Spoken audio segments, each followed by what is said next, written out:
Eh bien, bonjour. Comme d'habitude, bonjour à tous en tout cas. Merci au Carrefour, merci à Claude, Nancy, tout le monde de me recevoir pour ce nouveau partage, ce partage mensuel. Donc, salutations fraternelles et amicales à vous tous. Oui, comment rendre Jésus heureux? J'avais mis en sous-titre, j'avais mis deux sous-titres finalement. J'avais écrit que si on pouvait trouver cette affirmation, car c'est une affirmation, vous voyez qu'il n'y a pas de point d'interrogation. Euh, si cette affirmation était trouvée présomptueuse, pourquoi le Christ est-il à la porte, selon Apocalypse?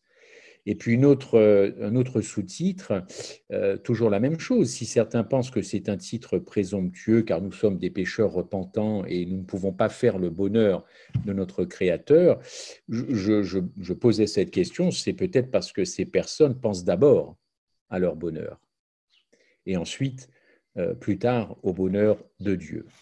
Alors, des études, c'est vrai, ont mis en évidence le fait que le bonheur, c'est le but ultime de la vie, aussi bien pour les croyants que pour les non-croyants. Le bonheur est donc la préoccupation dominante de notre époque et sûrement des époques qui nous ont précédés. C'est, on peut dire, la quête d'un idéal bien souvent mystérieux et, il faut l'avouer, la plupart du temps insaisissable. Beaucoup d'ailleurs ne peuvent pas dire ce que signifie vraiment pour eux que d'être heureux. Vous êtes-vous déjà posé la question, êtes-vous heureux? Alors, ce n'est pas un cours méditation philosophique, mais je pose cette question à travers évidemment un certain nombre de textes qui viendront. Mais en tout cas, il existe une certitude, quand certains ont trouvé le bonheur, en général, ils le savent. Et saint Augustin a écrit dans La vie heureuse, je cite, le désir de bonheur est essentiel à l'homme. Il est le mobile de tous nos actes, la chose au monde la plus vénérable, la plus entendue, la plus éclaircie, la plus constante. C'est non seulement qu'on veut être heureux, mais qu'on ne veut être que ça, finalement. C'est à quoi nous force notre nature. Blaise Pascal, lui, a pour sa part écrit tout homme, sans exception, recherche le bonheur. Bon, le bonheur ne serait-il pas une préoccupation égocentrique de l'homme? Et le chrétien dans tout cela, qu'est-ce qu'on en fait du bonheur chez le chrétien? Est-ce qu'on a le droit d'être heureux quand les autres souffrent? Vous êtes-vous déjà posé cette question? A-t-on le droit d'être heureux quand on voit la misère, la guerre et toutes les autres catastrophes? Et que faire alors quand d'autres souffrent? Rester joyeux au risque de blesser par notre bonheur ceux qui sont exclus de ce bonheur, ou être triste au risque de faire peser notre tristesse sur un malheur déjà lourd à porter. En tout cas, le bonheur peut être blessant pour ceux, encore une fois, qui en sont exclus. La satisfaction de celui qui a réussi fait mal, finalement, à ceux qui ont échoué. La jubilation de ceux qui s'aiment peine ceux qui sont délaissés. Et quand ceux qui sont heureux me font en plus sentir un malin plaisir de m'avoir supplanté, finalement, leur bonheur devient franchement insupportable. Alors c'est vrai qu'un bonheur peut être blessant sans mauvaise intention. Sans mauvaise intention. D'ailleurs, Jésus dépeint dans une parabole le bonheur d'un riche, n'est-ce pas? Qui menait d'ailleurs, Luc 16, une joyeuse et brillante vie, n'est-ce pas? Sans même s'apercevoir du pauvre Lazare assis à sa porte. Luc 16, versets 19 à 21. Mais s'interdire d'être heureux quand d'autres souffrent pourrait finalement conduire à un commun désespoir. Nous avons mieux à faire pour ceux qui sont dans le malheur, j'imagine. Une des choses les plus précieuses que nous pouvons offrir, au fond, c'est notre lutte cachée pour garder cette joie de l'Esprit Saint, la joie qui rayonne, la bonté et communique force et courage. Dieu a-t-il le droit au bonheur? Comment rendre, au fond, Jésus heureux? Et je vous pose cette question, car au fond, j'aurais peut-être plus de questions que de réponses aujourd'hui, vous me le direz plus tard. Et si le bonheur de Jésus dépendait de notre bonheur? Vous avez-vous déjà posé cette question? Je vois bien, à l'allure où vont les choses, où se dirigent toutes nos préoccupations, à nous adventistes du 7e jour. Je vois que ça part à peu près dans tous les sens. Et je me suis dit, mais est-ce qu'au fond, on s'est déjà posé cette question? Et si le bonheur de Jésus dépendait d'une autre? Soyons d'emblée très clairs, chers amis. Le bonheur du chrétien ne dépend pas du fait d'accomplir de bonnes œuvres. Ça, c'est un postulat. Mais le bonheur du chrétien dépend d'abord de sa foi. Et j'ai autour de moi, ici et maintenant, pas ici tout de suite, mais dans mon entourage, dans ce que j'entends, dans ce que je lis, les gens que j'observe, au fond, beaucoup de chrétiens sont malheureux. Beaucoup d'adventistes, disons-le franchement, sont malheureux, font mine d'être heureux dans leur foi, dans leur adventisme, voire aussi dans leur christianisme. Il y a beaucoup d'apparence. Car quand vous commencez à gratter, eh bien, c'est tout qui s'effrite et tout part en vrille. Donc, le premier pas consiste à croire pour être épanoui, pour être heureux malgré les circonstances. Le premier pas, selon moi, consiste à croire que Dieu vous aime comme si vous étiez la seule personne au monde pour laquelle Christ serait mort. Je rencontre une fois de plus beaucoup trop de chrétiens, au fond, qui ne se sentent pas aimés. Ils ne se sentent pas aimés. Être chrétien, ce n'est pas intellectuellement adhérer à des doctrines, à des théories. Ce n'est pas qu'être baptisé, être membre. L'évangile, c'est beaucoup plus que ça. Beaucoup plus que ça. Oui, le premier pas consiste, selon moi, à croire que Dieu nous aime comme si nous étions la seule personne au monde. En tant que vous et moi, participants à la race humaine, nous représentons le monde avec toutes ces tendances au mal, toutes ces tendances. Et le sacrifice de la croix a donc été accompli pour vous et moi. Jean 3,16, il faut en être conscient de ce verset. Eh bien, celui qui est conscient de cela, il commence déjà à rendre du bonheur à Dieu, au fait que Dieu soit heureux et que Dieu se dise « mais je ne suis pas mort pour rien ». Vous avez aussi le texte de 2 Corinthiens 5,14. Si Jésus n'est pas mort pour nous, 2 Corinthiens 5,14, nous n'existerions pas s'il n'était pas mort pour nous, n'est-ce pas? Je n'existerais pas. Et si vous croyez que Dieu vous a aimé jusqu'à ce point-là, vous allez aussi croire le texte de Romains 8, je vous invite à le prendre, Romains 8, qui va avec d'ailleurs 2 Corinthiens 5,14, Romains 8, verset 31. Romains 8, 31. Franchement, si vous croyez en Jean 3,16, alors vous allez absolument adhérer à Romains 8, verset 31. Je lis ce texte en la version du Semeur. Que dire de plus? Si Dieu est pour nous, qui se lèvera contre nous? Lui qui n'a même pas épargné son propre Fils, mais qui l'a livré pour nous tous. Comment ne nous donnerait-il pas aussi tout avec lui?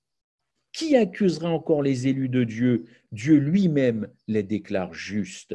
Qui les condamnera? Christ est mort, bien plus, il est ressuscité, il est à la droite de Dieu et il est un intercède. Qu'est-ce qui pourrait nous arracher à l'amour agapé de Christ? La détresse ou l'angoisse? La persécution, la faim, la misère, le danger ou l'épée? Car il nous arrive ce que dit l'Écriture, à cause de toi, nous sommes exposés. Au fond, rien, vous l'avez compris sur ce simple verset, eh bien, ne peut nous séparer de l'amour agapé du Christ. Il y a une histoire dans la Bible qui illustre bien mon propos et qui est de dire que le bonheur de Dieu devrait d'ailleurs être une de nos préoccupations, si ce n'est la préoccupation la plus importante. Il se trouve dans le verset que Claude a lu, je rappelle rapidement, Jésus est à Béthanie, il est à table dans la maison de Simon le lépreux et une femme vient à lui avec un vase d'albâtre plein d'un parfum de nard pur et de grand prix qu'elle lui répandit sur la tête ayant rompu le vase. Et quelques-uns en furent indignés en eux-mêmes et dirent « Mais pourquoi perdre ainsi ce parfum, car on pouvait le vendre à plus de 300 deniers et le donner aux pauvres. Ainsi, il murmurait contre Marie-Madeleine. Et regardez bien la réponse de Jésus-Christ, car cette réponse devrait nous éclairer dans ces temps de la fin. Et surtout, à être bien concentré sur l'essentiel. Jésus dit, laissez-la. Pourquoi lui faites-vous de la peine? Elle a fait une bonne action à mon égard, car vous aurez toujours des pauvres avec vous, et toutes les fois que vous voudrez, vous pourrez prendre soin d'eux, leur faire du bien, mais vous ne m'aurez pas toujours. Elle a fait ce qu'elle a pu, autrement dit, elle a fait ce qui était en son pouvoir. Elle a embaumé par avance mon corps pour ma sépulture. Je vous le dis en vérité que dans tous les endroits du monde où cet évangile sera prêché, on racontera cette histoire. Marc 14. Qu'est-ce qui fait, chers amis, que cette histoire est encore d'actualité? Qu'est-ce que cette histoire a encore à nous dire dans le cadre de ce bonheur de Jésus? Eh bien, il y a quelque chose dans cette histoire qui devrait d'ailleurs réveiller quelque chose qui est endormi dans notre âme. C'est endormi et cette histoire est là pour être racontée et prêchée jusqu'à la fin, pour réveiller ce qui est endormi. Nous pouvons prêcher tout ce que nous voulons, toutes les nombreuses doctrines que nous apprécions et qui font partie de notre identité adventiste, toutes les doctrines de la vérité présente, toutes les théories bibliques. Mais si on oublie cette histoire, nous allons priver les gens de l'extérieur de cette vérité essentielle dont les gens ont besoin d'entendre, de comprendre dans ces temps de la fin. Et par là même, nous nous privons nous-mêmes d'une grande compréhension du salut.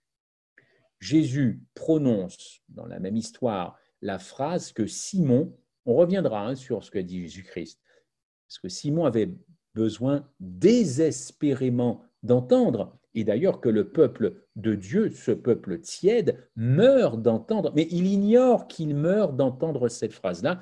Voici ce que dit Jésus à Simon, mais il nous le dit à ce peuple tiède d'Apocalypse. C'est pourquoi je te le dis, il parlait à Simon, ses péchés à elle, Marie-Madeleine, qui sont en grand nombre. Jésus n'était pas dupe sur la vie de Marie-Madeleine. Un pécheur, une pécheresse en grand nombre, eh bien tout ça lui a été pardonné car elle a beaucoup aimé. Voilà, ça tient à ça l'évangile. Pourquoi on priverait le Seigneur d'être heureux quand il voit un acte désintéressé, on dirait aujourd'hui totalement gratuit, d'une moins que rien, d'une prostituée qui vient. Pourquoi on priverait aujourd'hui, pourquoi on ne prêche pas ce texte-là comme si de toutes les façons Dieu est heureux et il est davantage préoccupé par mon bonheur? Pourquoi ce serait qu'unilatéral cette affaire d'évangile? Pourquoi réclamer tout le temps des bénédictions? Pourquoi c'est du Christ, c'est du matérialisme ça? Il y a beaucoup de matérialisme effectivement dans le christianisme. Et je crois qu'un ami le disait, et c'est vrai, Nietzsche a démonté le christianisme à cause de ça. Je te le dis, à Simon, ses péchés qui sont en grand nombre lui ont été pardonnés, elle a beaucoup aimé. Mais celui à qui on pardonne peu, aime peu. Simon avait besoin d'entendre ça. Et nous, aujourd'hui, cette Église du reste, ô combien elle a besoin d'entendre ça, car elle est en train de s'amasser des choses dans son cerveau totalement inutiles, de prendre des directions totalement inutiles. Rien que cette phrase-là nous met tout le monde d'accord, tout le monde a raison. C'est Jésus qui parle.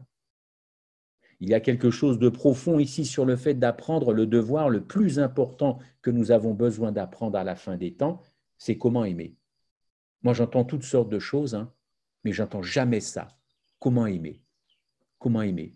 Et surtout ses ennemis. Serait-ce facile une fois que nous saisissions cette phrase de Jésus, que Jésus enseigne, comment aimer? L'acte de Marie a une signification unique pour nous. Son acte donc à Béthanie se singularise dans l'histoire comme la plus belle œuvre, en tout cas, l'acte, si vous préférez, le plus touchant, jamais accompli par un pécheur repentant. Jamais accompli. Et ce geste-là, il est étroitement associé au développement de quoi? Y avez-vous pensé? Eh bien, de la grande controverse. Oui, ce geste-là, qui paraît anodin, est totalement dans le conflit cosmique. C'est un pur jus du conflit cosmique, cette Marie-Madeleine avec Jésus-Christ. Pourquoi? Parce que Jésus attend de ce peuple tiède cette reconnaissance. Et Satan l'accuse justement de ne pas trouver cette épouse reconnaissante, sans arrière-pensée, acte gratuit.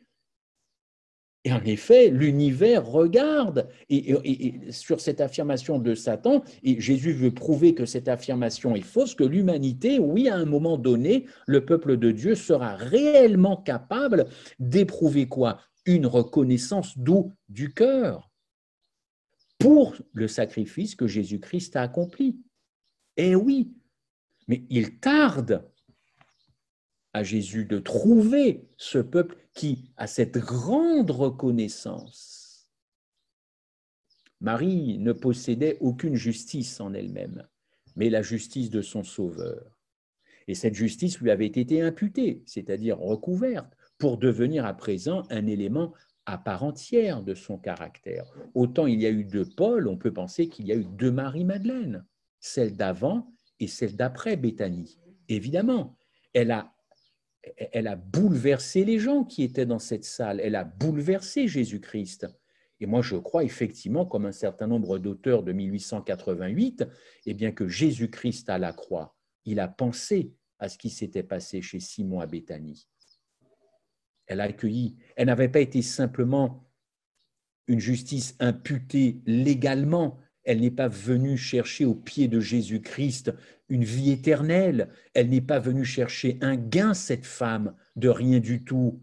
Elle n'est pas venue chercher ça, non, pas du tout. Elle a simplement accueilli dans son cœur cette justice, ce pardon. Elle a fait de ça un espèce de foyer dans son cœur. Et imaginez, chers amis, imaginez à quel point son acte noble a réjoui le cœur de Jésus-Christ. Dans ces heures les plus ténébreuses, comme je le disais, quand il était suspendu à la croix. Vous ne pensez pas qu'il a quand même pensé à cette histoire, n'est-ce pas? Aucun ange du ciel n'aurait pu apporter à Jésus le réconfort que le souvenir du sacrifice de Marie-Madeleine rempli de larmes a donné à Jésus-Christ. Et dans cet acte, dans cette foi sacrificielle de Marie-Madeleine, qui était destinée à Jésus, eh bien, Jésus a vu un gage de quoi? Vous y avez pensé? Eh bien, un gage de victoire finale. Quelle victoire finale? Justement, cette épouse finale à la fin des temps, qui aura une reconnaissance sans arrière-pensée, sans calcul, sans retour sur investissement du salut de Jésus-Christ. Il a vu ça. On est dans le conflit cosmique avec cet acte qui paraît, encore une fois, peut-être pas anodin, non, c'est peut-être pas le mot, l'adjectif, mais une histoire comme il y en a tant d'autres dans la Bible, n'est-ce pas? Comme il y en a tant d'autres.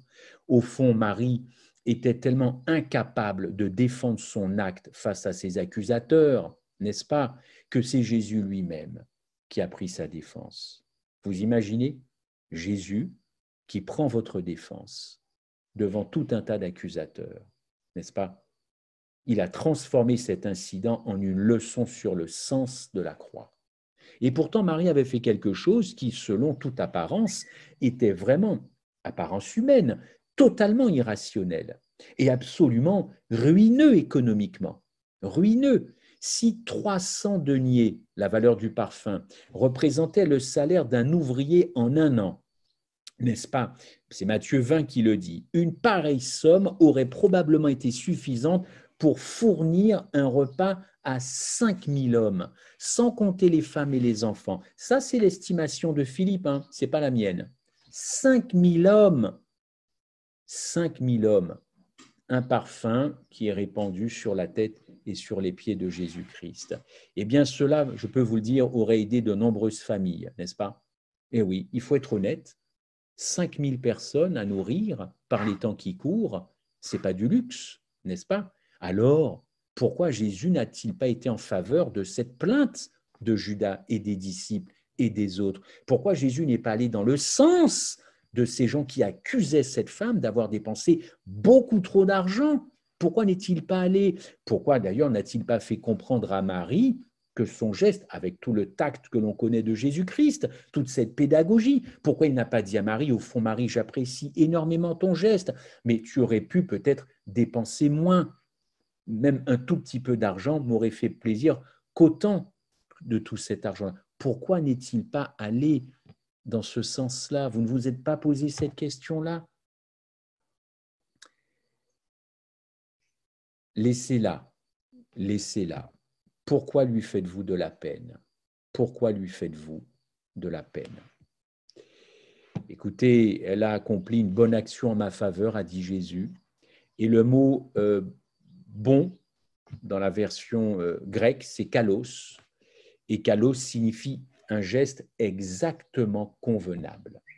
Et je suis allé faire cette petite recherche qui est très simple. Kalos veut dire, écoutez bien, parce que le grec est beaucoup plus riche que le français. Kalos, ça veut dire beau, au masculin, belle au féminin, excellent. Un choix qui surpasse tous les autres choix.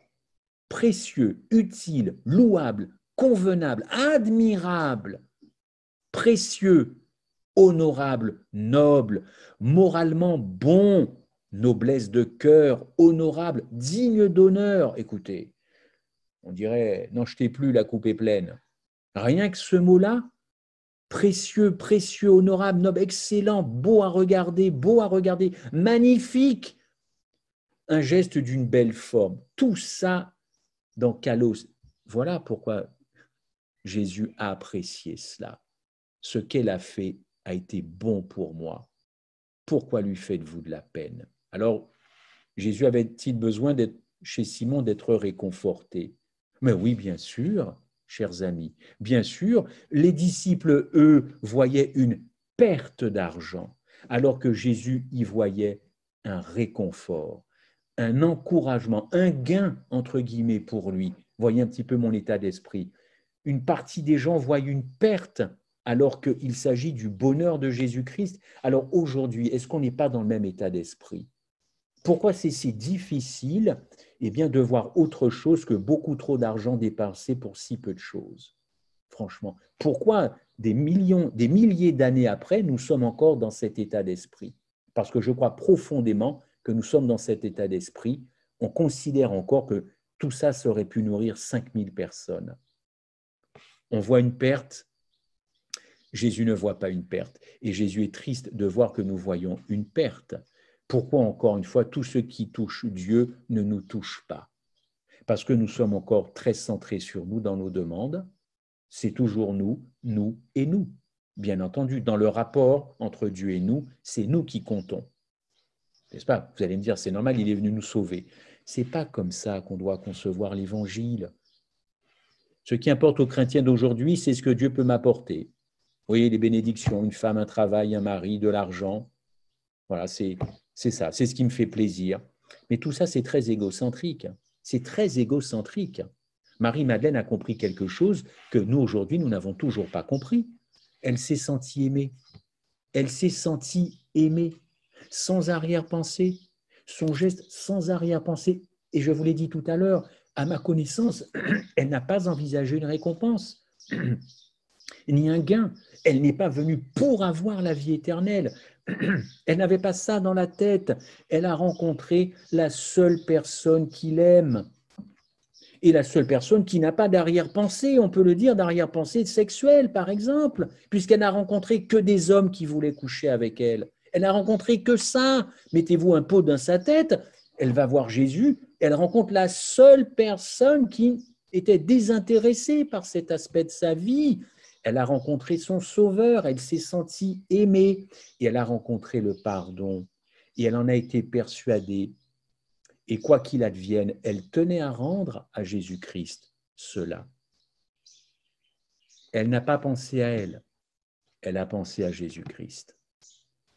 Par ailleurs, Jésus affirme que la reconnaissance bouleversante de cette femme résulte du grand pardon qu'elle a reçu et non de l'inverse. C'est une rencontre, le salut. C'est une rencontre. Le salut, c'est pas des théories, c'est pas du texte, c'est pas des livres. C'est une rencontre, bien sûr, évidemment. largement dans la Bible, mais c'est avant tout une rencontre. Elle a rencontré le salut, elle a rencontré l'incarnation du salut à ce moment-là, l'incarnation du salut en une personne, le Christ.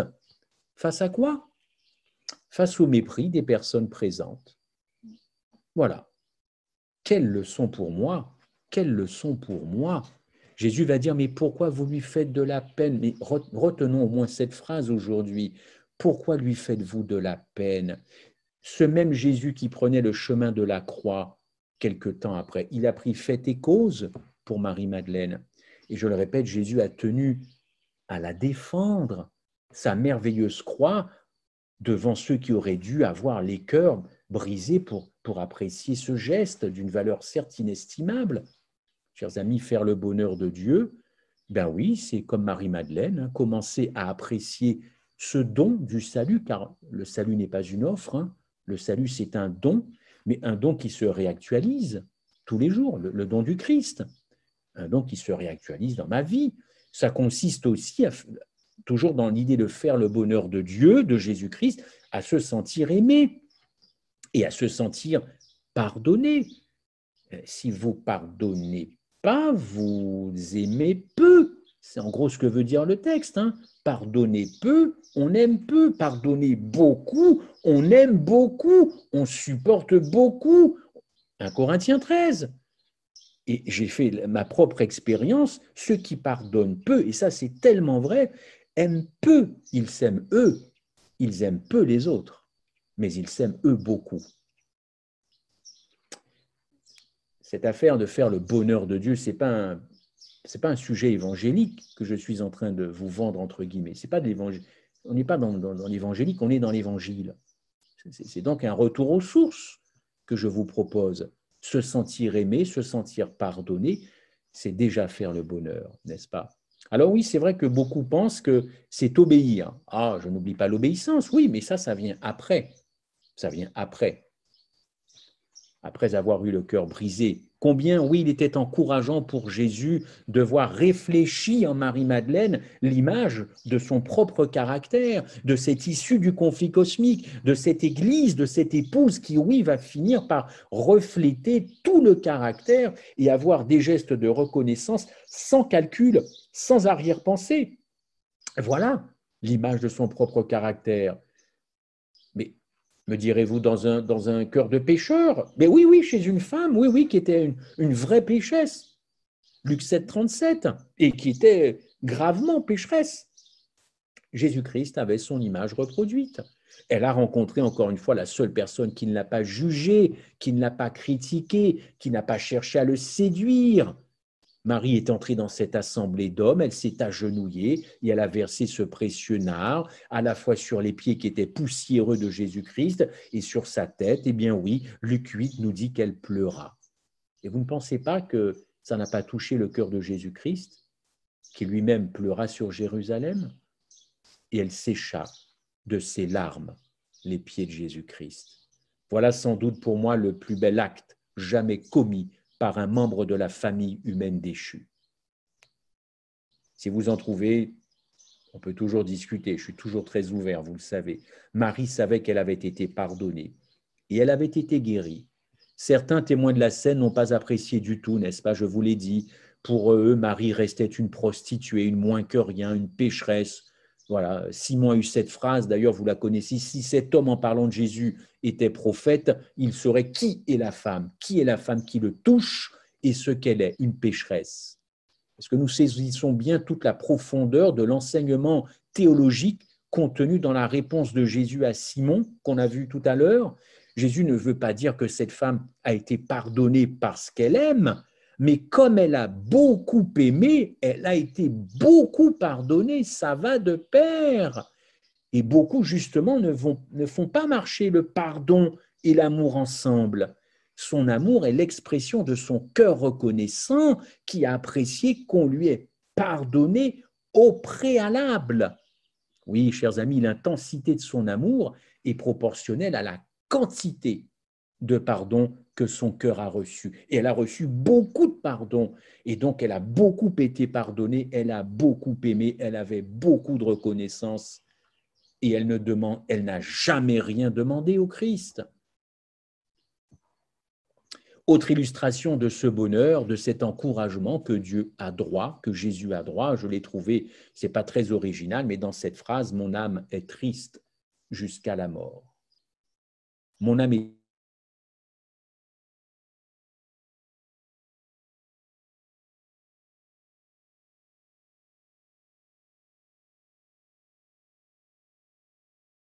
dans ce jardin, il va se passer quelque chose. Nous savons que ce jardin était familier à Jésus puisqu'il venait avec ses disciples pour méditer et prier, n'est-ce pas? Gethsémani, ce n'est pas un jardin de fleurs, ça n'a jamais été un jardin de fleurs, c'était un jardin d'oliviers. Et les Juifs, vous le savez, utilisaient l'huile non seulement pour leur nourriture, mais aussi pour l'éclairage. C'est la première fois que Christ vient avec un cœur aussi triste dans ce jardin et il dit cette phrase, « Mon âme est triste jusqu'à la mort ». Triste jusqu'à la mort. Alors qu'il quittait ses 3 disciples pour aller prier, une pesante oppression s'abattit sur son âme. Mon âme est saisie d'une tristesse jusqu'à la mort.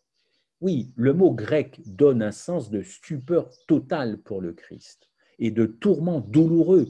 Et ça comporte l'idée d'un isolement. Oui, il se trouve seul. L'absence d'amis, c'est tellement vrai que quand Jésus revient pour chercher un peu de sympathie humaine, vous le savez, ses plus chers amis se sont assoupis. Voici ce que dit Madame White, le cœur humain a besoin de sympathie quand il souffre. Le Christ éprouvait ce besoin dans les profondeurs de son être. Dans l'agonie suprême de son âme, il s'approcha des disciples avec un désir intense de quoi? De quoi? De recevoir quelques paroles, de quoi? De consolation. La consolation de ceux qu'il avait si souvent d'ailleurs réconfortés et protégés au sein de la douleur et de la détresse. Celui qui avait eu pour eux des paroles de sympathie endurait maintenant une agonie surhumaine et il désirait les voir prier pour lui et pour eux-mêmes. Combien la malignité du péché lui paraissait si grande. Il était fortement tenté de laisser la race humaine porter les conséquences de son propre péché, lui qui était innocent. N'est-ce pas? Quand Jésus revint à eux, il les trouva de nouveau endormis. Il ressentait un même besoin de compagnie, Jésus-Christ. Il désirait entendre de leur part des disciples quelques paroles qui puissent quoi? Le soulager, dissiper les ténèbres qui l'accablaient, mais leurs yeux étaient appesantis. Ils ne savaient que lui répondre. Réveillés par sa présence, Madame White dit, ils virent son visage recouvert d'une sueur sanglante, ils en furent effrayés, ils ne pouvaient pas comprendre son angoisse, il était un sujet d'étonnement tant son visage était défait, méconnaissable, tant son aspect différait de celui des autres hommes, Jésus-Christ, Ellen White. Jésus n'aurait-il pas eu droit au bonheur à ce moment-là, ou un peu de réconfort, un peu d'encouragement? Et aujourd'hui, en 2022, est-ce qu'il n'est là que pour distribuer les bonbons aux chrétiens, aux adventistes? Distributeur de bénédictions, distributeur de bonbons, distributeur automatique, un DAB. Vous voulez de l'argent, je vous en donne, une femme, je vous en donne, des maris, des voitures. Je ne serai là que pour ça. Dans ce jardin, Jésus a connu l'agonie, la dépression, la peur. Il connaissait pourtant l'issue. Il savait qu'il s'apprêtait à affronter le rejet, l'humiliation, la souffrance et la mort. Il devait vivre cela tout en demeurant pleinement homme. Mais Jésus a toujours été ouvert à tous et proche de quelques-uns. Rappelez-vous, les 72 étaient encore plus proches. Il y avait les 12 encore plus proches. Il y avait encore plus proches Pierre, Jacques et Jean, qui avaient une place un peu particulière dans la vie de Jésus-Christ. Mais Jésus-Christ a toujours pris soin de ses amitiés, de ses relations, n'est-ce pas? Mais si notre roi sans péché prenait soin de ses amitiés, nous qui sommes des pécheurs et des femmes repentants, nous pourrions aussi prendre soin des amitiés. Oui, le bonheur de Dieu, de Jésus, commence aussi par prendre soin de l'amitié que nous avons les uns avec les autres. Vous pensez que ça rend indifférent Jésus-Christ de voir les gens qui se réunissent pas que pour l'adorer? Oui, Proverbe 17 le dit, l'ami aime en tout temps, et dans le malheur, il se montre un frère. Deuxièmement, Jésus n'a pas cessé de revenir à son Père dans la prière. Les amis les plus intimes de Jésus ont échoué puisqu'ils étaient assoupis, ils s'étaient endormis. Mais la fidélité de Dieu est grande, elle n'a pas de limite, et quand tous nos proches nous abandonnent, lui demeure fidèle. Oui, si notre roi sans péché passait du temps dans la prière, quel encouragement pour demeurer nous aussi dans la prière. Psaume 27 dit, tu es mon secours, tu ne me laisses pas, tu ne m'abandonnes pas, le Dieu de mon salut, car mon père et ma mère m'abandonnent, mais l'Éternel me recueillera. Oui, le bonheur de Jésus-Christ, c'est aussi de passer du temps dans la prière. Ça fait son bonheur, hein, des gens qui lui parlent, qui lui prient. Et puis peut-être un troisième enseignement, en passant, Jésus était confiant dans le plan de son Père, confiant. Jésus a renoncé à ses désirs, hein, vous connaissez très bien cette phrase, non pas ce que je veux, mais ce que tu veux. Eh bien, si notre roi sans péché a abandonné ses désirs au profit du plan divin, il en est de même pour nous dans la compréhension des événements, compréhension limitée. Jésus n'a-t-il pas dit en Marc 14, « Abba Père, toutes choses te sont possibles, éloigne de moi cette coupe, toutefois, non pas ce que je veux, mais ce que tu veux. » C'est aussi cela, faire le bonheur de Jésus, d'être fidèle, confiant en lui, dans son plan. C'est aussi ça, faire le bonheur. C'est l'amitié, c'est un état d'esprit de prière, c'est un esprit de fidélité, selon moi. Et puis le grand texte d'Ésaïe 5, pour conclure, que je trouve merveilleux, écoutez Dieu parler. Qu'y avait-il encore à faire à ma vigne que je n'ai pas fait pour elle? Pourquoi, quand j'ai espéré qu'elle produirait de bons raisins, elle en a produit de mauvais? Eh bien, il s'agit d'une question d'état d'esprit, de reconnaissance. Il y a beaucoup d'incrédulité dans nos rangs, de remise en cause, d'impiété. Ça n'arrange pas les affaires de Dieu dans son bonheur. L'épouse, son épouse, pour qui il a tant d'attention, pour vous, pour moi, il se penche, il écoute, il observe, il regarde, il guérit, il pardonne. Il prend du bonheur à cela. Est-ce qu'il attend en retour une reconnaissance? Moi, je crois que oui, sans arrière-pensée, sans calcul. Certains diraient du gagnant-gagnant, parce que donnant-donnant, ça fait un petit peu mécanique, économique tout ça. Son épouse, Ésaïe 5, lisez le texte en entier, vous verrez toute cette attention.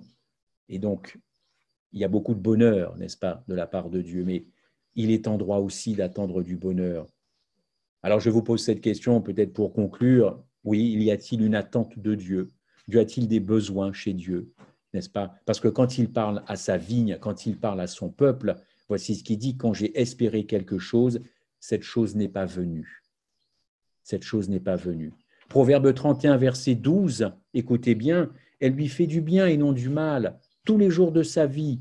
Et vous lirez aussi plus tard le psaume 139, où nous voyons que Dieu nous comble de bonté, nous comble de bonheur, mais faire son bonheur, mais c'est penser d'abord à lui, et moi après, et peut-être moi pas tout de suite, pas maintenant, pas ici. Pensons d'abord à lui. Pensons d'abord à son bonheur. Christ en nous, l'espérance de la gloire, laquelle la sienne. Et puis son bonheur, c'est aussi et surtout de s'oublier soi-même et, comme dit la parole de Dieu, comme dit Paul, se laisser remplir. Non pas moi, mais Christ. Vous connaissez bien cette phrase. Non pas moi, mais Christ. S'oublier, penser aux autres, ça ne nous arrange pas, c'est incommodant, ce n'est pas toujours pratique pour nous, on n'a pas toujours envie, et pourtant, c'est cette direction qui fait le bonheur. Madame White a dit cette très belle citation, « Le monde est un vaste hôpital, n'est-ce pas, rempli de victimes, de maladies physiques, spirituelles. Partout, partout, des gens se meurent parce qu'ils ne connaissent pas les vérités qui nous ont été confiées. Aussi, les membres de l'Église doivent-ils se réveiller et comprendre qu'ils ont la responsabilité de répandre ces vérités. Tous ceux qui ont été éclairés par celles-ci sont pour le monde des porte-lumière. Cacher aujourd'hui cette lumière serait une faute grave. » Eh bien oui. Pour conclure, je dirais, comme dans Actes, qu'il y a beaucoup plus de bonheur à donner qu'à recevoir. Amen. Et c'est peut-être le début du bonheur de Jésus-Christ avec cet état d'esprit. Pour nous, en nous, il y a plus de bonheur à donner qu'à recevoir. Amen. Que Dieu nous bénisse. Amen.